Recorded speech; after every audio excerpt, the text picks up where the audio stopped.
ከአሰብ 60 ኪሎ ሜትር ርቀት ቡሬ ላይ የኢትዮጵያ ድሮን መከስከሱ ሲሰማም በአፋሩ ሰሞነኛ ውጊያም የሻዕቢያ ወታደሮች ተማርከዋል መባሉ ትኩረት ስቧል። ሰሜን ላይ አዲስ ጦርነት ሊፈነዳም የጦርነት ደመና አንዣቧል። ነገሮች ከዕለት ወደ ዕለት ከድጦ ወደ ማጦም እያመሩ ነው። ሰላም ጤና ይስጥልን፣ ሰላምታችን በያላችሁበት ይድረስ እያልን ለዛሬ አዳዲስና ያልተሰሙ መረጃዎችን ወደ እናንተ ይዘናል።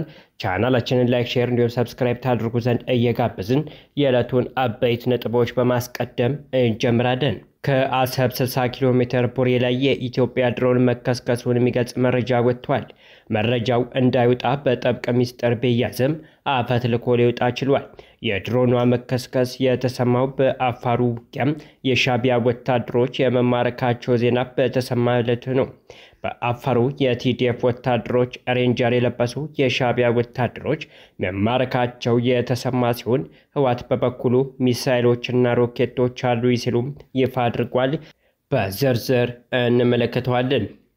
ጄኔራል ታደሰ ከስልጣን ተወግደዋል።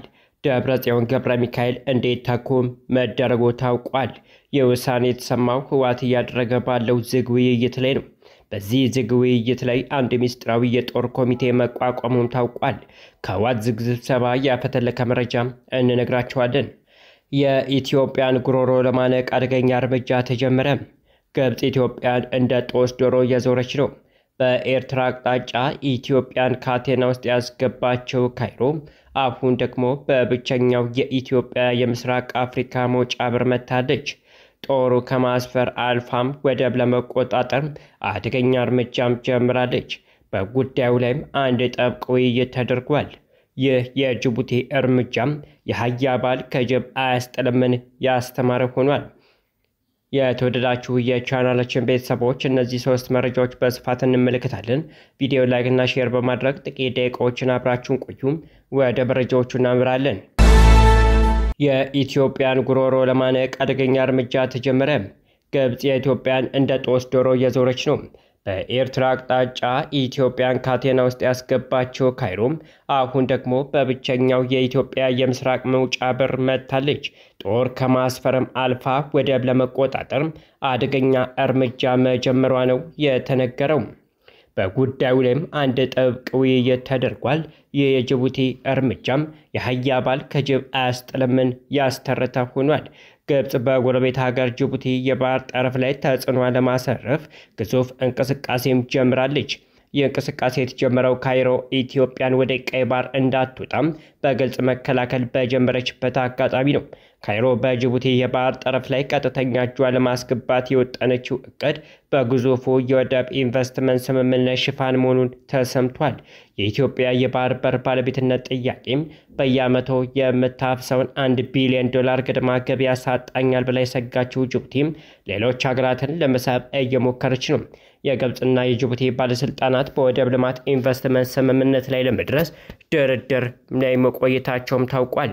የጅቡቲ ግብጽን ወደ ምድር ማስጠጋቷና የታጁራ ወደብን ለሳውዲ መስጠት በራስ አንገት ላይ ገመድ እንደማሰር ነው ሲል ጽሑፉ የጅቡቲን አካሄድ ተችቷል። የአካሄድ እንዴት በራስ አንገት ላይ ገመድ ማሰር እንደሆነም እንዲህ ሲል ያብራራል።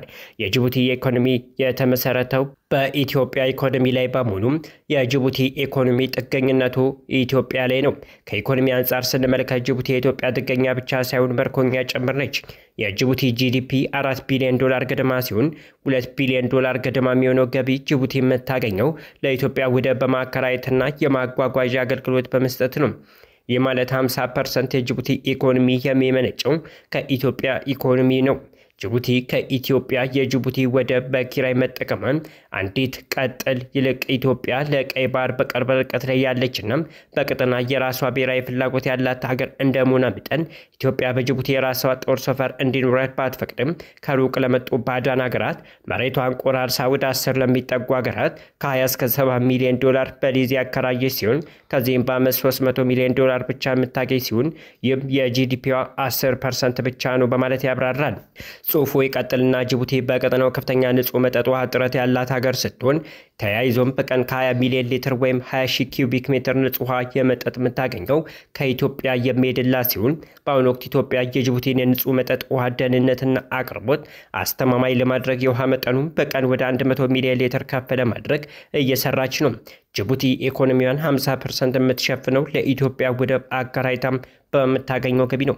ከዚህ ጋር ተያይዞ የኢትዮጵያን የረጅም ጊዜ ጠላት በድፍረት ወደ ምድሯ መጋበዟና የታጁራን ወደብ ከኢትዮጵያ ጋር በጋራ አልምታም በጋራ ተጠቃሚ ከመሆን ይልቅ በውጭ ኃይሎች ተጽዕኖ ስር ወድቃ አሊያም ደግሞ የውጭ ኃይሎችን ፍላጎት ለማስፈጸም የኢትዮጵያን ወደ ቀይ ባህር የመቅረብ ፍላጎት በጅቡቲ በኩል የተዘጋ እንዲሆን አስባም የታጁራን ወደብ ለሳውዲ አረቢያ አስረክባ ከሆነም ሳውዲ ወደቧን የምታለማው የኢትዮጵያን ገበያ መሰረት አድርጋ በመሆኑ ይበልጥ ተጎጂ የምትሆነው ጅቡቲ እንጂ ኢትዮጵያ አትሆንም በማለት መከራከሪያውንም ያቀርባል። በነዳጅ የፈረጠመ ኢኮኖሚ ያላት ሳውዲ ወደቡን በዘመናዊ መንገድ አልምታ ስታበቃ የማጓጓዣ ስርዓቱ የተቀላጠፈ እንዲሆን ለማድረግ አፋር፣ ትግራይን፣ አማራ ክልልን እንደሚያገናኝ ደረጃውን የጠበቀ መንገድ መሰረተ ልማት ከኢትዮጵያ መንግስት ጋር መስራቷ አይቀርም። በዚህ ሂደት ውስጥ የሚመነጨው ኢኮኖሚ የአንበሳውን ድርሻ ተካፋይ የምትሆነው ሳውዲ እንጂ ጅቡቲ አትሆንም። ታጁራ ወደብ ከጅቡቲ ወደብ የተሻለና የተቀላጠፈ አገልግሎት የሚሰጥ ከሆነም ኢትዮጵያ በሂደት ፊቷን ወደ ታጁራም ልታዞር ትችላለች ብሏል። ጄኔራል ታደሰ ወረደ ከስልጣን ተወግደዋል። ደብረጽዮን ገብረ ሚካኤል እንዴት ተኮ መደረጉ ታውቋል። ይህ ውሳኔ የተሰማ ህወሓት እያደረገ ባለው ዝግ ውይይት ላይ ነው። በዚህ ዝግ ውይይት አንድ ሚስጥራዊ የጦር ኮሚቴ መቋቋሙን ታውቋል። ከህወሓቱ ዝግ ስብሰባ ያፈተለኩ መረጃዎች ወጥተዋል። በዚህ ስብሰባ ህወሓት 3 ጉዳዮች ላይ ውሳኔ ሰጥቷል። ጄኔራል ታደሰን ከስልጣን ማንሳት፣ አክቲቪስቶች ላይ የእስር ማዘዣ ማውጣት እንዲሁም የጦር ኮሚቴ ማቋቋም ናቸው። በአመራሮቹ መሃል የሰፋ ቅራኔና የሀሳብ ልዩነት እንደተፈጠረም ተሰምቷል። በስብሰባው የኃይል ግምገማ እያደረጉ ሲሆን በ123 የክልሉ አክቲቪስቶችና ፖለቲከኞች ላይ የእስር ትዕዛዝ መውጣቱ ተሰምቷል። የእስር ትዕዛዝ ከወጣባቸው አክቲቪስቶች መካከል ዳንኤል ብርሃን እንደሚገኝበት ታውቋል። በሌላ በኩል ደብረጽዮን ገብረ ሚካኤል ጠቅላይ ሚኒስትር አብይ ላይ ያነጣጠረ ክስም አሰምተዋል። ህወሓት ሰሞነኛ ወታደራዊ ትኩሳት ተከትሎ ስብሰባ ተቀምጧል። ስብሰባው በዋናነት በኃይል ግንባታና በኃይል ግምገማ ላይ የተኮረ ነው የተባለ ሲሆን የትግራይ ህዝብ ድጋፍ እንዴት ማግኘት አለብን በሚለው ዙሪያ ሰፊ ክርክር እንደተደረገም ከስብሰባው የወጣ መረጃ አመልክቷል። በተለይም በሞንጆሪኖና በአለም ገብረዋድ ቡድን መካከል ሰፊ ክርክር ተደርጓል የተባለ ሲሆን ሆኖም ክርክሩ በመጨረሻም በሞንጆሪኖ ቡድን አሸናፊነት ተጠናቋል። በዚህ ስብሰባ ህወሓት እንቅፋት ይሆኑብኛል ያላቸው አክቲቪስቶችና ፖለቲከኞች ላይ የእስር ማዘዣ አውጥቷል። የእስር ትዕዛዝ ከወጣባቸው አክቲቪስቶች መካከልም ታዋቂው የክልሉ አክቲቪስት ዳንኤል ብርሃን እንደሚገኝበት ተዘግቧል። ከዚህ በተጨማሪም የጦር ኮሚቴ አቋቁሟል። ህወሓት አቋቋምኩት ያለው ኮሚቴ ፖለቲካዊ ዲፕሎማሲያዊና ወታደራዊ ተግባራትን በብቃት የሚያከናውን መሆኑ ተገልጿል። በኢትዮጵያ ምርጫ ቦርድ ህጋዊነቱን ያጣው ህወሓት ሊቀመንበር ዶክተር ደብረጽዮን ጦርነት ቢነሳም ራሳቸውን ለመከላከል የሚያስችል ብሔራዊ ኮሚቴ ማቋቋማቸውንም አስታውቀዋል። ከፓርቲያቸው ልሳን ጋር ባደረጉት ቃለ ምልልስም የፌዴራል መንግስት በተፈናቃይ ስም ከአዲስ አበባና ከሌሎች አካባቢዎች ሰዎችን ለማጓጓዝ ተዘጋጅቷል ሲሉም ከባድ ክስ አሰምተዋል። ከአሰብ 60 ኪሎ ሜትር ቡሬ ላይ የኢትዮጵያ ድሮን መከስከሱን የሚገልጽ መረጃ ወጣ። መረጃው እንዳይወጣ በጥብቅ ሚስጥር ቢያዝም አፈትልኮ ሊወጣ ችሏል። የድሮን መከስከስ የተሰማው በአፋር ውጊያ የሻዕቢያ ወታደሮች መማረካቸው በተሰማ ጊዜ ነው። በአፋሩ የቲዲኤፍ ወታደሮች ሬንጀር የለበሱ የሻዕቢያ ወታደሮች መማረካቸው የተሰማ ሲሆን ህወሓት በበኩሉ ሚሳይሎችና ሮኬቶች አሉ ሲልም ይፋ ማድረጉ ነው የተገለጸው። የህወሓት ሻዕቢያ የአፋር ጥቃት አሁንም መነጋገሪያ ሆኗል።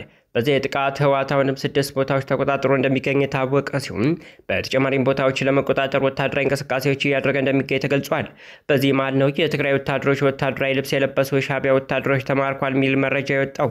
መረጃው በገለልተኛ አካላት ባያረጋገጥም በርካታ የማህበራዊ ድረገጾች ግን የሻዕቢያ ወታደሮች የቲዲኤፍ ታጣቂዎች ልብስ እንደለበሱ መማረካቸውን በስፋት እየተዘገበ ነው። ከዚህ ቀደም የሻዕቢያ ወታደሮች በስፋት በትግራይ ክልል እንደሚንቀሳቀሱ ሲዘገብ ቆይቷል። በተለይም አዲግራት፣ አድዋ፣ መቀሌ እንዲሁም ተንቤን የሻዕቢያ ወታደሮች በስፋት እንደሚንቀሳቀሱ መረጃዎች ይጠቁማሉ። ይህን ክስ በተመለከተ ግን ከሻዕቢያ በኩል እስካሁን የተሰጠ ምላሽ የለም። በሌላ በኩል ህወሓት አዳዲስ ሮኬቶችና ሚሳይሎች አሉ ሲል ይፋ አድርጓል። ዲጂታል ወያኔ የተሰኘ የህወሓት ልሳን በማህበራዊ ሚዲያ ላይ ባጋራው ተንቀሳቃሽ ምስል ይህንን ታጥቀናል ሲል የሚሳይልና ሮኬት ተንቀሳቃሽ ምስል አጋርቷል። ባለፈው ነሐሴ ወር በመቀሌ በተደረገ አንድ ስብሰባ ላይ ጄኔራል ታደሰ ድሮንም ሮኬትም ታጥቀናል ሲሉ መናገራቸው ይታወሳል። እነዚህ ተወንጫፊ መሳሪያዎች ህወሓት ከግብጽ ያገኛቸው መሆኑ ይነገራል። ይህ በእንዲህ እንዳለ ደብረጽዮን ገብረ ሚካኤል ጠቅላይ ሚኒስትር አብይ ላይ ያነጣጠረ ክስ አሰምተዋል። የህወሓቱ ሊቀመንበር ደብረጽዮን ገብረ ሚካኤል የኢትዮጵያ ፌዴራል መንግስት በፕሪቶሪያው የሰላም ስምምነት አፈጻጸም ዙሪያ በአደራዳሪዎች የሚመራ የምክክር መድረክ እንዳይካሄድ እያገደ መሆኑን ከሰዋል። ሊቀመንበሩ አክለው ህወሓትም ሆኑ ዓለም አቀፉ አደራዳሪዎች እንዲህ አይነት የጋራ ውይይት እንዲካሄድ በተደጋጋሚ ጥያቄ ማቅረባቸው ይታወቃል። ዶክተር ደብረጽዮን ግን ይህንን ያለው ለድርጅቱ ይፋ ሚዲያ ወይን በሰጡት ቃለ መጠይቅ ላይ ሲሆን ጠቅላይ ሚኒስትር አብይ አህመድ በቅርቡ በፕሪቶሪያ ስምምነትና በህወሓት ህጋዊ ሁኔታ ላይ የሰጡት አስተያየት ላይ ነው። አደራዳሪዎችም ሆነ እኛ ተገናኝተን በስምምነት አፈጻጸም ላይ መወያየት እንፈልጋለን ያሉት ሊቀመንበሩ ህወሓት ጥያቄውን በተደጋጋሚ ማቅረቡንና አደራዳሪዎችም ለውይይት መገፋፋታቸውን አስረድተዋል። ነገር ግን በአደራዳሪዎች ፊት በሚደረግ ውይይት ላይ ለመሳተፍ እምቢ ያለው የፌዴራል መንግስት ነው ሲሉም ዶክተር ደብረጽዮን አሳውቀዋል። ሊቀመንበሩ በዚሁ ቃለ መጠይቅ ላይ አደራዳሪ አካላት ተችተዋል። ስምምነቱ እንዲተገበር ከመወትወትና ምክር ከመስጠት ባለፈም በፌዴራል መንግስት ላይ በቂ ጫና እያደረጉ አይደለም ሲሉም ክሳቸውን ማቅረባቸውን የተሰማው። በተለይም የቀድሞው የአሜሪካ አፍሪካ ቀንድ ልዩ ልዑክ ማይክ ሀመር ስምምነቱ እንዲተገበር ከፍተኛ ግፊት ያደርጉ እንደነበር አስታውሰው ከሳቸው መውጣት በኋላ ግን ግልጽ ክፍተት ይታያል ሲሉ ተናግረዋል። አበቃን። መልካም ጊዜን ተመኘን።